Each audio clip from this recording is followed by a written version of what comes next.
Bonjour à tous, ici Anissa, bienvenue dans un nouvel épisode du podcast Outrospection, le podcast qui te sort de ta tête et qui t'ouvre aux autres. Si vous n'êtes pas encore abonné au podcast, c'est le moment. Deezer, Apple Podcasts, Google Podcasts, Spotify ou encore YouTube pour la version filmée. Il suffit de cliquer sur s'abonner. Ça vous permet d'être informé puisque je sors un nouvel épisode une semaine sur 2. Ça vous permet aussi de faire quoi ? Ça vous permet de regarder ces épisodes notamment quand je suis aussi bien accompagnée puisqu'aujourd'hui, je ne suis pas seule et j'en suis ravie. Bonjour à toi Claire, Claire qui m'accompagne. Comment vas-tu ? Salut Anissa, écoute, ça va super bien, merci. Et toi, comment ça va ? Franchement, nickel, je suis aux anges que tu aies accepté mon invitation, que tu aies accepté de venir faire un tour sur Outrospection, le podcast, parce que si je ne m'abuse, toi-même aussi tu fais du podcast. Oui, déjà, merci à toi, parce que c'est un honneur de pouvoir être interviewée. J'ai en effet un podcast donc avec mon compagnon qui s'appelle Devenir Digital Nomade, où on explique un petit peu comment travailler à distance, puisqu'on est nous-mêmes nomades. C'est très marrant parce que moi, j'ai découvert Claire justement grâce à son podcast. Elle fait aussi plein d'autres choses qu'on va aborder tout au long de cet épisode. Mais c'est vrai qu'initialement, je l'ai découvert mais vraiment au hasard d'une route que je devais faire entre Cannes et Luxembourg. Et je cherchais justement, on était en plein confinement, j'étais à la recherche d'évasion. Et je tapais nomade digital comme ça dans Spotify, en errant comme ça, en espérant trouver quelque chose d'inspirant. Et je suis tombée effectivement sur son podcast avec son conjoint, donc Marius, podcast dans lequel ils racontent justement leur quotidien de digital nomade, plein de conseils aussi pour le devenir, pour voyager dans certaines destinations, etc. On y reviendra. Et en fait, avant de voir physiquement Claire, je l'ai découvert au travers de la voix. J'ai adoré son style. D'ailleurs, je vous mettrai le lien de leur podcast. Comme ça vous permettra de vous faire une petite idée. Vous avez aussi une chaîne YouTube avec Marius, c'est ça ? Ouais, voilà, on a une chaîne YouTube, on a aussi un compte Instagram. Alors la chaîne YouTube principalement c'est pour ceux qui veulent le podcast avec la vidéo, parce que personnellement je suis assez visuelle donc j'aime bien. Il y a aussi des petites vidéos de voyage, des vlogs, tout ça. Ça s'appelle Path to Freedom. Ça fait combien de temps que t'es digital nomade toi ? Donc ça fait 3 ans, un peu plus de 3 ans que je suis nomade. En fait depuis que j'ai commencé mon CDI à distance, je suis salariée, je suis responsable communication. Donc je fais vraiment les tâches d'une responsable communication, marketing classique. C'est juste que l'entreprise dans laquelle je travaille, donc c'est une start-up qui est basée à la base en Normandie, donc de fait c'était plus simple en fait de recruter à distance, et puis c'était aussi l'état d'esprit des fondateurs. Donc on peut tous travailler à distance, donc il y en a dans la boîte qui travaillent depuis la France, ça leur permet de vivre dans n'importe quelle région de France. Moi-même en fait je suis actuellement à Chambéry en Savoie, donc c'est vrai que c'est beaucoup plus pratique que d'avoir dû déménager dans le nord de la France. Et voilà, il y a ceux qui voyagent. Donc nous avec Marius on est, on va dire, un peu digital nomade à temps partiel, parce qu'on s'est rendu compte, surtout après la première année, on avait beaucoup voyagé. On a commencé par 3 mois à Bali, on avait fait la Jordanie, Turquie, Mexique, 3 mois, tout ça. Et puis à un moment, on s'est rendu compte que c'était quand même agréable de revenir en France régulièrement. On a aussi d'autres projets, on pourra peut-être y revenir dans la région, qui fait que parfois aussi on est obligé d'être en France. Pour la petite histoire, on devrait être en Thaïlande aujourd'hui. Finalement, j'ai eu le Covid, donc ça a été annulé. Ce qui est pas très grave puisque on pose pas forcément de jours quand on part, mais là on aurait pu avoir la liberté de repartir, mais finalement on est pas mal en France, c'est le printemps, il fait beau, et puis voilà. Oui. Donc on va dire digital nomade à temps partiel, puisqu'en effet le concept, pour résumer, c'est le fait de travailler à distance et du coup d'en profiter pour adopter un mode de vie nomade où on voyage de pays en pays, ou voilà, ça dépend. Et nous du coup on alterne entre les deux, mais il y a beaucoup de nomades qui partent une année entière sans revenir. Et ça, c'est aussi intéressant, et c'est pour ça que je voulais faire venir Claire, c'est que finalement, on nous vend souvent le côté digital nomade comme quelqu'un d'indépendant, entrepreneur, freelance, qui gère son business à distance. Mais là, en l'occurrence, toi, tu as bel et bien une entreprise pour laquelle tu travailles, des collègues, la panoplie, quoi. Juste, simplement, c'est toi qui n'es pas sur site. Voilà, tout à fait. Et d'ailleurs, moi au début, je m'étais dit, j'avais commencé à lancer mon entreprise, parce que j'aime beaucoup l'entrepreneuriat, mais aussi dans cette optique de pouvoir travailler à distance, parce que je pensais que c'était la seule option. C'est vrai qu'on voyait souvent des personnes qui avaient un e-commerce ou avaient leur propre marque, tout ça, qui pouvait être libre, du coup, par définition. Et aussi, tous les deux avec Marius, on avait même commencé à apprendre à coder, parce qu'on s'était dit qu'au-delà de ça, même dans en statut salarié, il fallait être dans le développement web ou ingénieur web, enfin un truc hyper geek. pratique. Et en fait, moi, voilà, je travaille en marketing. La RH de ma boîte est à distance. Donc en fait, tous les métiers peuvent se faire à distance. Et puis pour résumer, il y a 3 grandes catégories. Il y a en effet entrepreneur, n'importe quel type, ça peut être vivre de son business, etc. Freelance, où là on va proposer ses missions, et puis salarié. Et d'ailleurs en général, on l'a bien vu avec le confinement, des fois il y a même ça repose juste sur la négociation où on va demander à son employeur si c'est possible, étant donné qu'on est en télétravail, de partir à l'étranger, quoi. Absolument. Donc voilà, si ça vous intéresse d'en savoir un petit peu plus sur le parcours de Claire en tant que salariée nomade digital, ainsi que son compagnon aussi qui a pas mal bougé au niveau des statuts, vraiment n'hésitez pas à aller les suivre. Et d'ailleurs, on va y venir parce que finalement, les réseaux sociaux dans une ère nomade, voyage, ça a une importance. Et pour vous, j'imagine aussi, puisque vous avez créé des comptes Instagram, vous étiez vous-même aussi des utilisateurs de la plateforme. Vous avez aussi un blog, si je dis pas de bêtises. On mettra aussi tout ça dans les notes du podcast. D'ailleurs, je vous inviterai à les regarder parce qu'elle a fait un super taf, Claire. C'est beau, c'est rédigé, il y a tout ce qu'il faut, tout ce qui est aujourd'hui plus tellement 2022, le blog, tout ça. Et bien, pour autant, il en faut parce que c'est là où l'information vraiment se trouve. Mais avant que les gens viennent sur le blog, forcément, j'imagine qu'ils tombent d'abord sur votre Insta, sur votre présence sur les réseaux. C'était une évidence pour toi de créer un compte Insta autour de cette activité ? Bah écoute, en t'écoutant justement, je me dis pourquoi on l'a fait. Alors à la base déjà on l'a fait parce qu'on avait un Instagram perso chacun séparément et pour parler du nomadisme digital, pour entrer plus dans les détails techniques, on avait aussi parfois envie de partager des illustrations, tout ça, et surtout des choses à deux, ça faisait plus sens de le mettre sur un compte commun que soit moi sur le mien, etc. Mais en effet, on va dire qu'on a aussi finalement peut-être un peu suivi la tendance puisque on l'a fait assez naturellement sans se poser beaucoup de questions. Mais voilà, en effet, c'est là où, comme tu dis, les gens souvent nous trouvent en premier, quoique il y a quand même le podcast aussi. Voilà, comme toi. Et justement, quel était ton rapport à Instagram personnellement avant d'utiliser cette plateforme pour ton activité ? Alors moi déjà j'ai créé mon Instagram, je crois que c'était en 2015 et j'ai vécu 3 ans au Brésil, donc on va dire que j'ai un peu commencé avec cet outil dans un pays étranger. Il faut savoir que le Brésil a quand même de l'avance, moi j'étais assez surprise de le constater, mais sur les réseaux sociaux où à l'époque avoir 10 000 abonnés c'était pas du tout incroyable, enfin c'était un petit peu la norme, et surtout où c'était un petit peu la carte de visite. Je me rappelle, j'étais à l'époque sur Tinder et voilà, tout le monde avait son lien Instagram, c'est la première chose qu'on va aller vérifier, tout ça.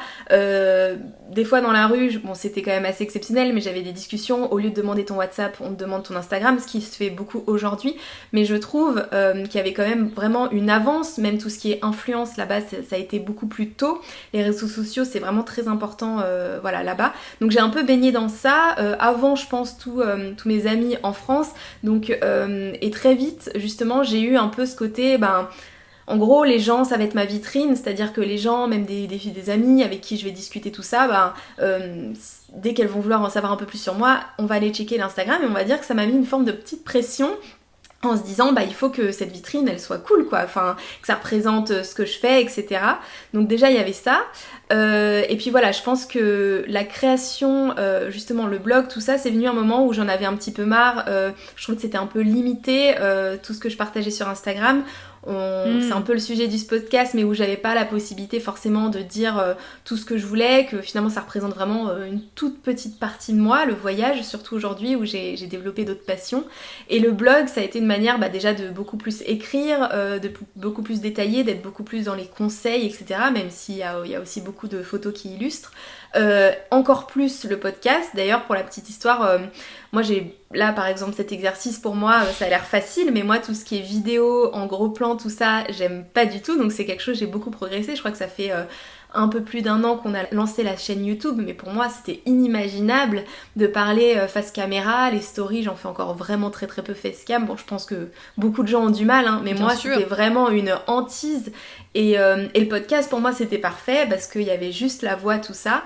Après c'est vrai qu'on a nous-mêmes, on est forcément consommateurs de profils qui vont être beaucoup plus se livrer, qui vont être transparents, qui vont se montrer. Donc on s'est dit il faut jouer le jeu, et forcément les gens, s'ils voient pas nos têtes, ils nous voient pas nous exprimer aussi physiquement, ça va être plus compliqué. Donc on a fait la chaîne YouTube et on s'est un peu on s'est entraîné. mais c'est vrai que typiquement c'est un exemple.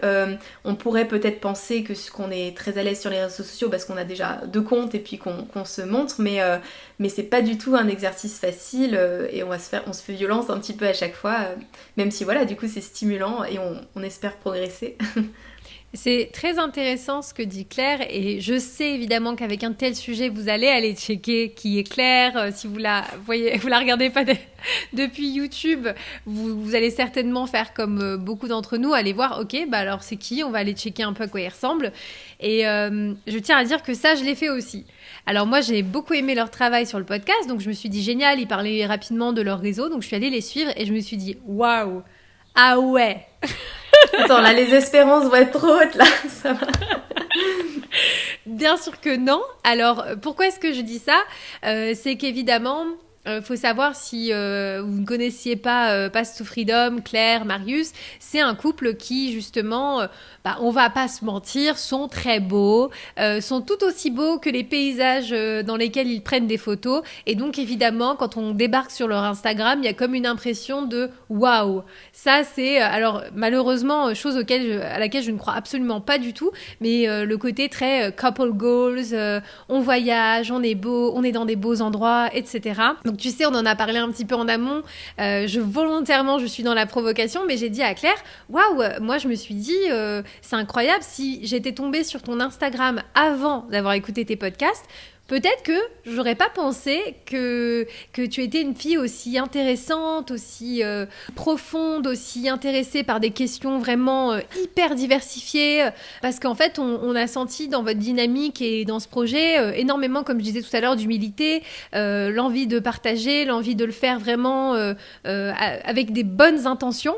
Et donc, il y avait pour moi un petit décalage, et ça m'a piqué, et ça m'a amené moi-même à reconsidérer mes propres jugements.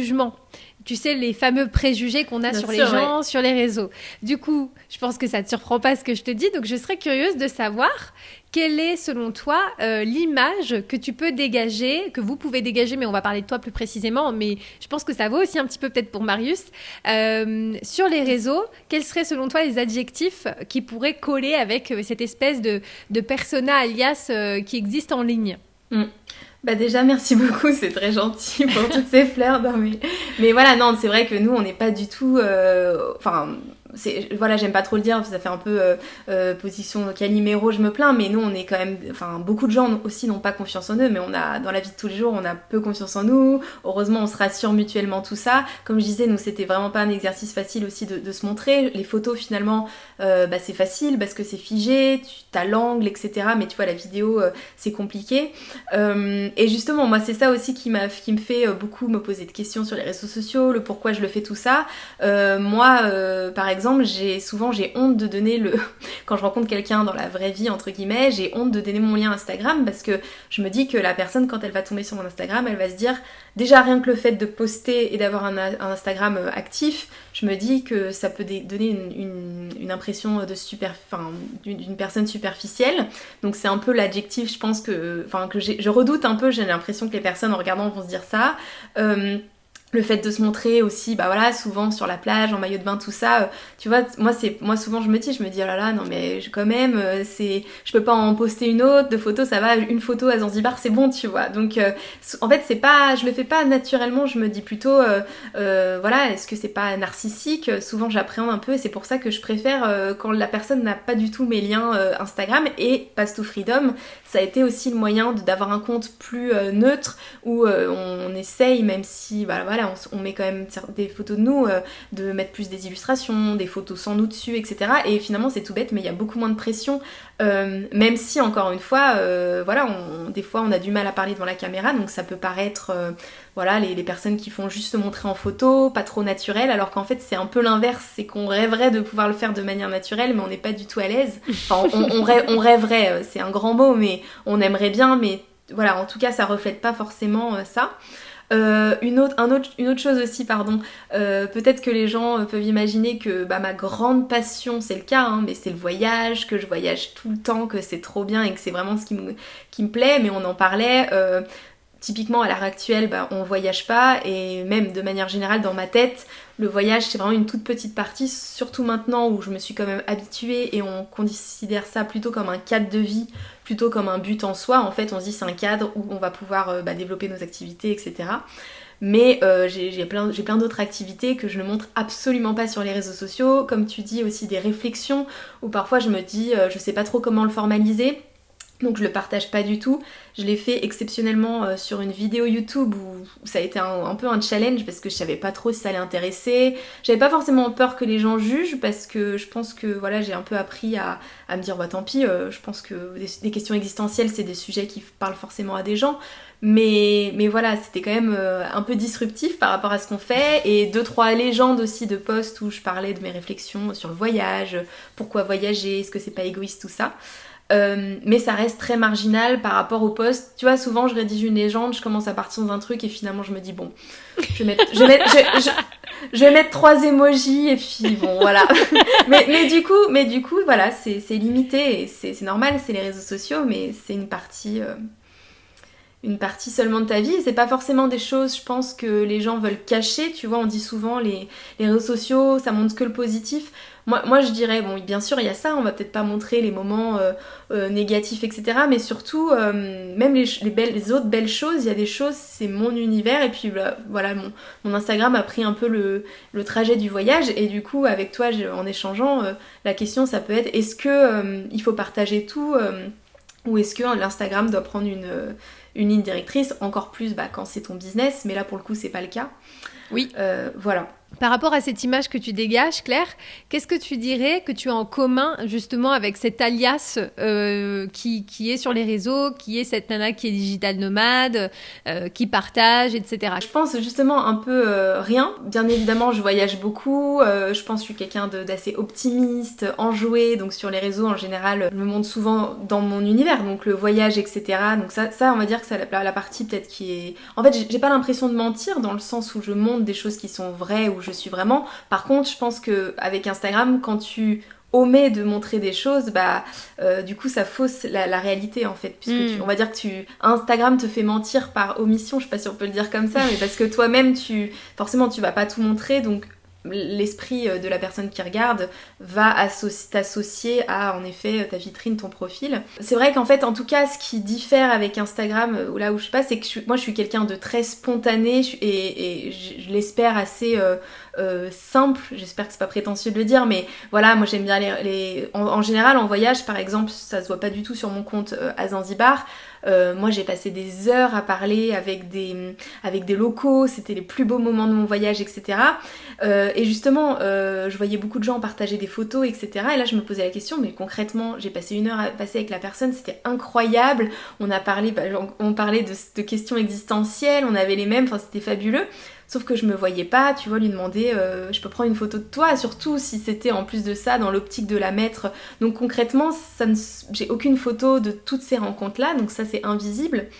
Et parfois, tu vois, ça me perturbe un peu. Je me dis, en fait, soit la personne va penser que du coup, je pense qu'à voyager et tout, et je me dis, mince, parce que du coup, moi, je suis pas comme ça dans la vraie vie.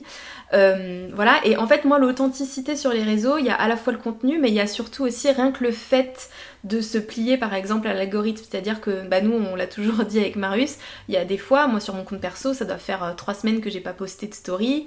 Des fois je passe 2 mois sans rien poster, après je reposte à fond parce que je suis en voyage, et moi j'ai beaucoup de mal à me dire pour être visible et tout, il faut faire ça, tu vois, et c'est là où avant je me forçais à le faire, et là j'ai remarqué qu'il y avait un blocage, il y avait un truc qui n'allait pas avec ma personnalité, c'est-à-dire que moi j'aime bien la spontanéité, et malheureusement Instagram c'est devenu tout sauf spontané puisqu'on se plie un petit peu aux règles. Voilà, donc c'est plutôt à ce niveau-là, et puis surtout aussi le temps passé, tu vois, à un moment j'ai pris du recul. En plus de ça, moi je m'occupe des réseaux sociaux à l'heure actuelle dans ma boîte, donc je vois en plus de ça, là pour le coup, des fois c'est des heures et des heures à créer des stories, les stories qui est le format d'ailleurs où je suis le moins à l'aise, parce que c'est le seul truc qui ne reste pas, sauf si tu les mets à la une. Mais tu vois, autant c'est bête, mais les posts, quand tu passes du temps à travailler un post, un Reels, ben il reste, tu dis bon après les gens vont le voir, encore une fois Instagram surtout pour du business c'est une vitrine donc ça se retrouve, mais les stories quand tu fais le compte, je me dis les heures passées dessus, et moi c'était je me disais je peux pas me dire que je passe 3 heures sur un truc Instagram, sachant, on en parlait tout à l'heure, que, encore une fois, moi c'est pas mon business, c'est vraiment mon Instagram perso, je ne gagne pas ma vie avec. J'ai fait de la micro-influence pendant un petit temps où je m'étais prise au jeu de faire des collaborations, donc j'avais des produits gratuits, etc. Surtout que je gère aussi des micro-influenceurs dans ma boîte, donc je sais que c'est assez facile, hein, c'est pas non plus extraordinaire, c'est accessible à tous. Et puis voilà, en fait je me suis tellement posé le pourquoi, et il n'y avait pas de réponse, que tu vois, pourquoi faire ça si c'est pour te rapporter de l'argent, là pour le coup pourquoi faire ça. Je suis en train de me demander si c'est pas juste une question de valorisation, de se sentir bien, parce que on en parlait aussi tout à l'heure, t'as l'impression de figer les choses, parce que quand tu voyages, j'ai l'impression que ça sert, que ça a vraiment existé, parce que je prends des photos, que je fais un article de blog, et on en parlait tout à l'heure, si tout disparaît, il y a un côté très frustrant, donc je pense que ça me rassure plus qu'autre chose, et c'est pour ça que je prends un peu du recul, et je me dis, est-ce que si t'as pas vraiment de pourquoi autre que toi et ton ego sur Instagram, il faut continuer? C'est des bonnes questions parce qu'on a effectivement dans ton cas éliminé l'aspect business parce que ton objectif n'était pas de vivre de tes comptes, donc on change encore de perspective dans ce cas-là. Mais je serais intéressée de savoir du coup quelle est ta définition d'être authentique. Parce que tout à l'heure, tu as parlé du fait que sur Instagram, c'est difficile d'être spontané parce que si tu es spontané, tu es automatiquement sanctionné par l'algorithme. Dans la mesure où si tu dis « je ne poste que quand je me sens de poster », bah, moins tu postes, moins tu es visible, moins tu as d'engagement sur tes posts. Et en fait, c'est une espèce de descente. Donc, la question, ce serait de savoir pour toi, c'est quoi être authentique et est-ce que tu penses que tu l'es ? Pour moi, oui, l'authenticité, c'est être soi-même vraiment de manière naturelle, etc. Donc être soi-même, ne pas jouer un rôle. Enfin, je pense que c'est une définition assez basique. Et du coup, par contre, on en revient à la question, est-ce que ne pas montrer tout, c'est ne pas être authentique? Donc, dans ce sens-là, je pense que je suis pas authentique parce que c'est moi qui choisis de montrer des voyages et pas forcément de partager mes questions existentielles ou mes autres passions. Donc, mais d'un côté, pourquoi je devrais le faire? Tu vois, je me dis, je choisis ce que je veux montrer. C'est pas, encore une fois, c'est pas que c'est des choses que je veux cacher, c'est juste que c'est des choses, justement, j'ai réussi sur certains points à garder un peu mon univers, mon petit jardin secret, sur, je sais pas, ma vie perso ou des choses comme ça. Et du coup, en fait, finalement, je suis en train de dire, du coup, finalement, c'est ma manière d'être authentique, c'est-à-dire de garder des choses pour moi. Mais moi, par rapport à ça, c'est vrai que j'ai fait pas mal de sujets, notamment sur Twitch, autour de l'authenticité sur les réseaux. Je trouve que c'est difficile parfois de l'être tout le temps parce que quand tu es guidé par des métriques, c'est que c'est très orienté sur les chiffres. Forcément, on perd en spontanéité, on perd en naturel, ça va de soi. Mais j'ai envie de croire que l'authenticité, c'est véritablement être vrai vis-à-vis de soi-même dans le moment où on a envie de faire les choses. Et pour moi, l'authenticité, c'est aussi quelque chose qui va avec l'intention. Et en fait, l'intention, c'est un truc qu'on peut matérialiser aussi quand on a la conscience de pourquoi on fait les choses. Et quand on est moins dans le jugement et plus dans la curiosité vis-à-vis de nos fonctionnements.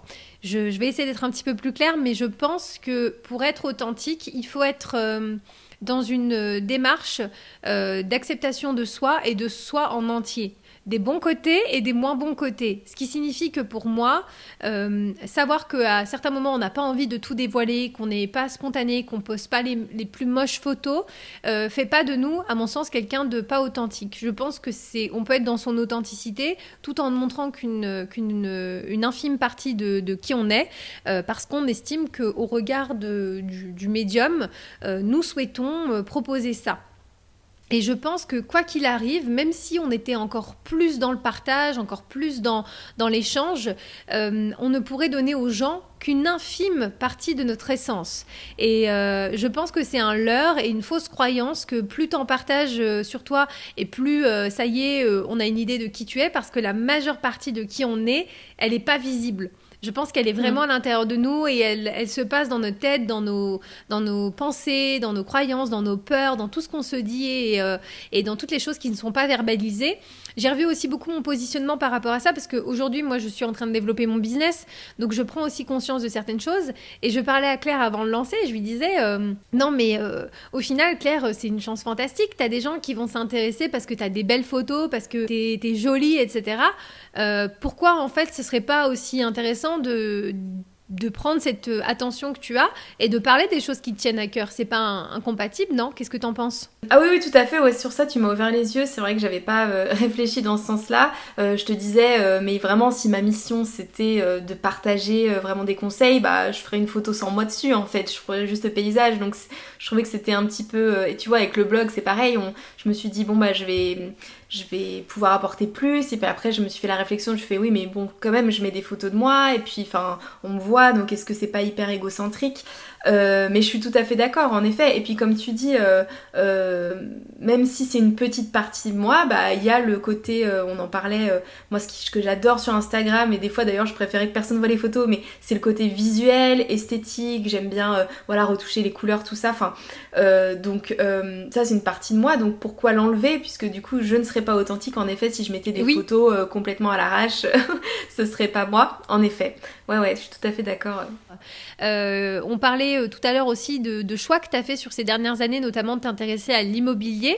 Et ça, c'est un truc que tu n'abordes pas encore sur les réseaux. Est-ce que c'est parce que tu t'en empêches et tu te dis « Ah, c'est pas dans ma ligne éditoriale » ou est-ce que c'est des choses que tu te sens pas encore prête à aborder, ou alors est-ce que tu préfères que ça reste perso?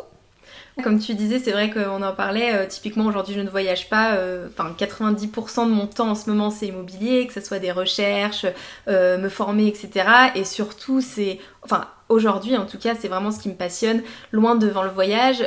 En plus de ça, bon il y a eu une période où, pour faire une parenthèse sur le voyage, où je me suis donc beaucoup posé de questions, je m'en pose encore beaucoup sur l'utilité du voyage, le côté très aussi individualiste, parce qu'en fait on dit toujours oui mon rêve c'est enfin on dit toujours, moi en tout cas je me disais l'image justement du rentier qui vit les pieds dans l'eau, tout ça.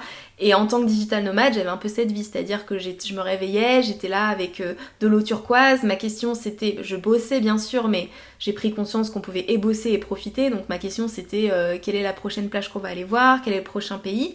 Et j'étais hyper heureuse et tout, mais je me suis rendu compte que voilà, ça n'apportait pas grand chose. Donc tout ça pour dire que sur Instagram par exemple, on pourrait penser que je suis à fond dans le voyage et que c'est trop bien, que je suis hyper épanouie, alors qu'aujourd'hui j'ai un regard vraiment, je me torture un peu l'esprit pour me dire comment est-ce que je peux utiliser le voyage pour autre chose, et pour rendre service, être utile, tu vois. Donc j'ai pas non plus une relation au voyage hyper...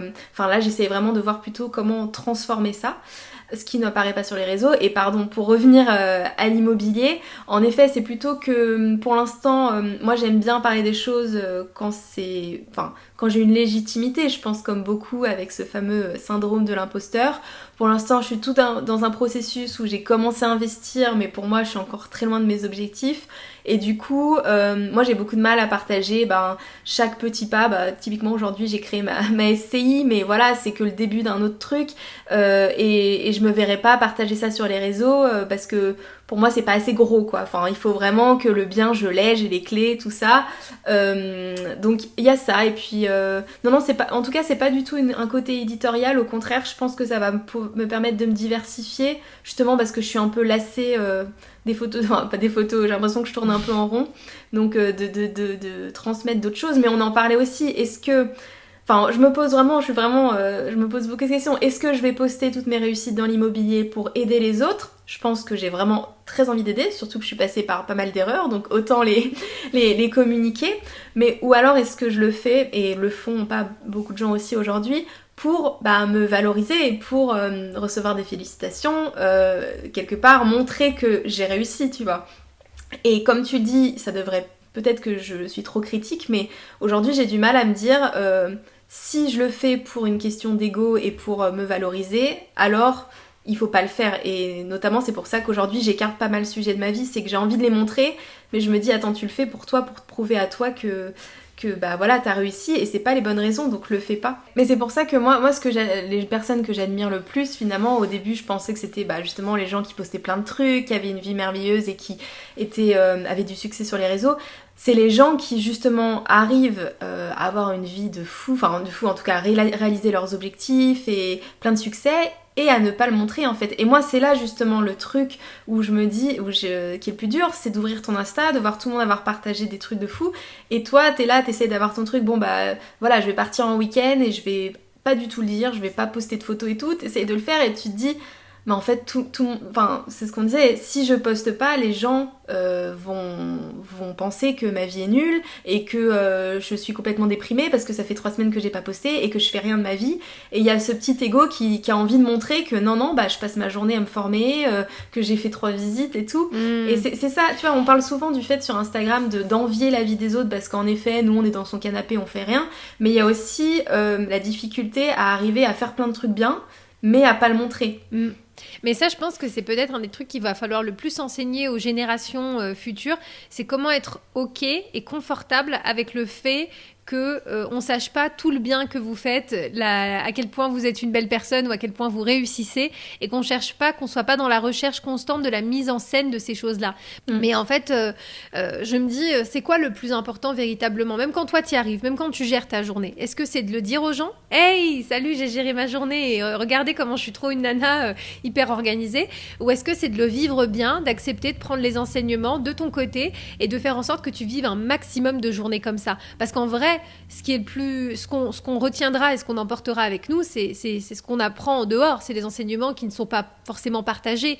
Et je pense que c'est surtout ça en fait, c'est être OK avec le fait de se dire personne ne va valider, personne ne va voir, mais moi je le sais et moi je suis OK avec moi. Ah oui, tout à fait d'accord, on en parlait souvent, je pense qu'aussi les réseaux sociaux, avant je pense qu'aussi les réseaux sociaux on mystifie ça, mais ça a toujours existé, la comparaison, la surenchère dans les relations classiques, mais à travers les réseaux sociaux, je pense que beaucoup de gens aussi ont une forme de revanche sur la vie, ont peut-être besoin de se prouver des choses par rapport à des choses passées, et du coup on revient au fait que il faut surtout pas juger et que chacun a son pourquoi derrière de le faire.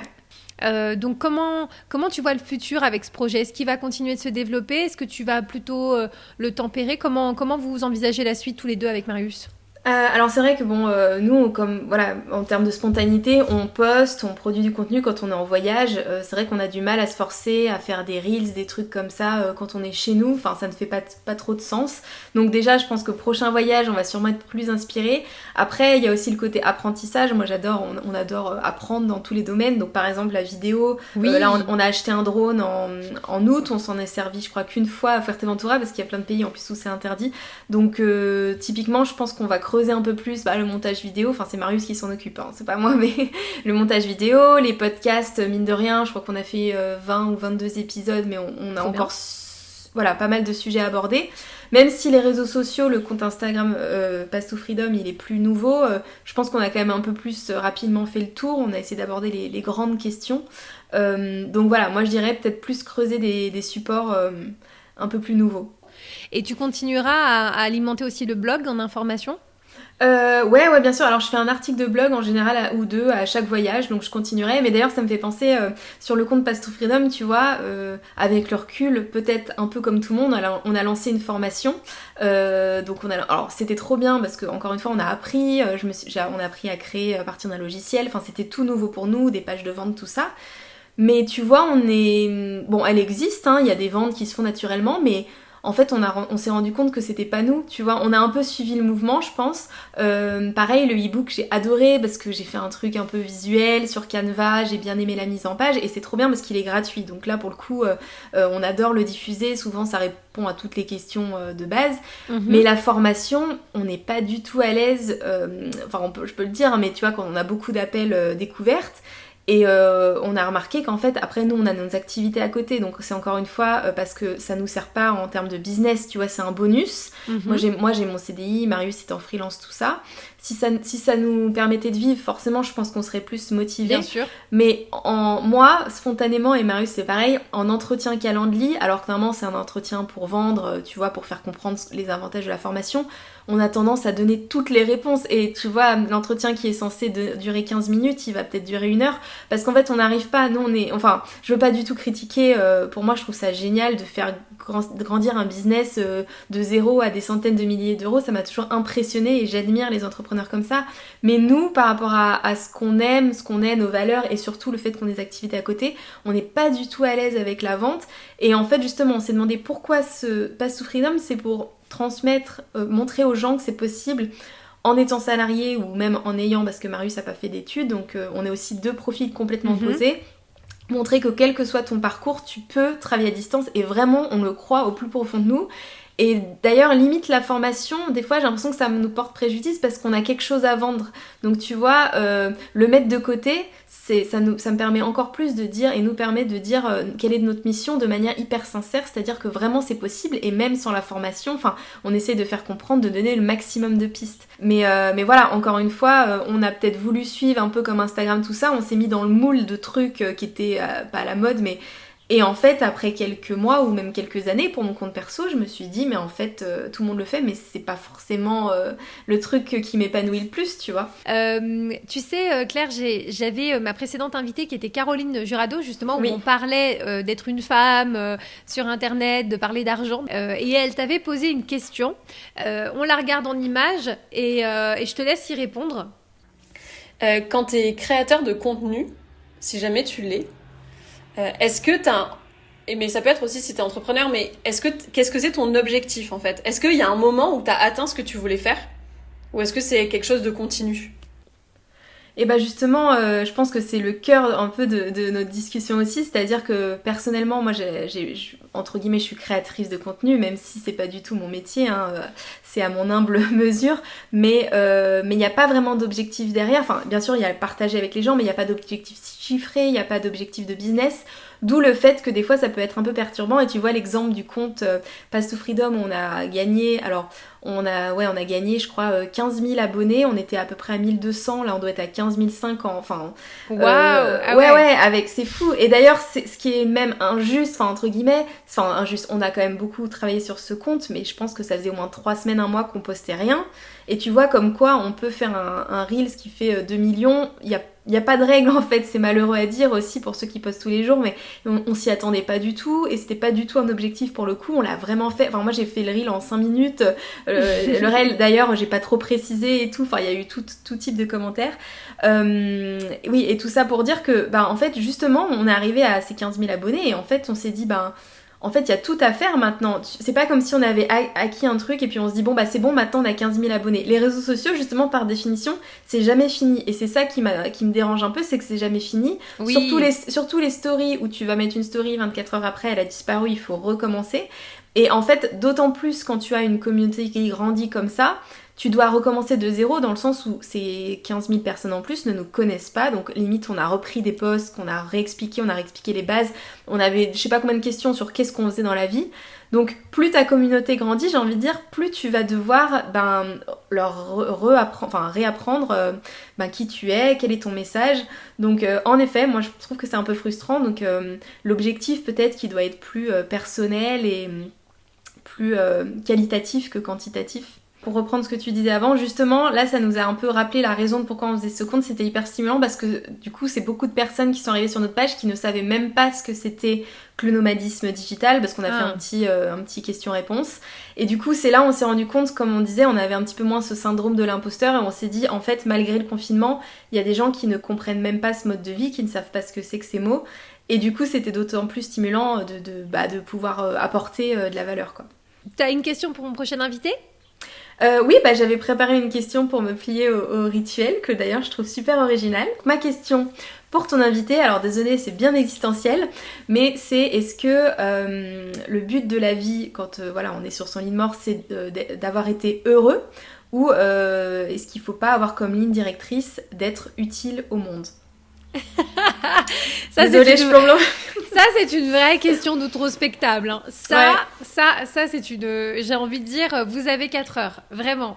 Super, Claire. Bah écoute, je pense que tu as assuré. C'était un régal, un plaisir d'avoir cette conversation avec toi. Bah, et je te remercie, hein, franchement, de t'être ouverte autant parce que, voilà, c'est pas des questions qui sont timides. Hein, c'est assez confrontant, les sujets qu'on a abordés, qui on est, la projection qu'on dégage, notre rapport aux réseaux sociaux, l'authenticité, tout ça. Et je te remercie de t'être pliée avec autant de bonne volonté à l'exercice et de générosité. On retrouve tous les liens, justement, de Claire, Path to Freedom, tous ces projets, je vous mettrai dans les notes du podcast. Donc, n'hésitez pas à aller jeter un petit coup d'œil. Et puis, si vous avez envie d'en savoir plus sur ce mode de vie, sur comment, voilà, quelles sont les étapes, etc. pour y parvenir, n'hésitez pas à aller les suivre.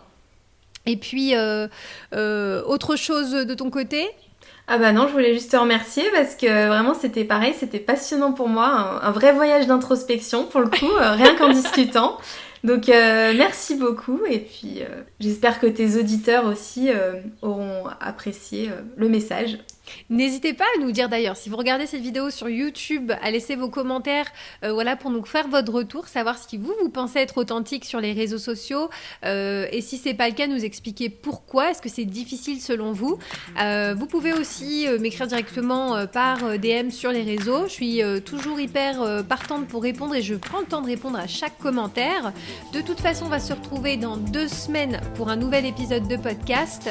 D'ici là, prenez soin de vous et à bientôt Claire et à bientôt. À bientôt. Ciao.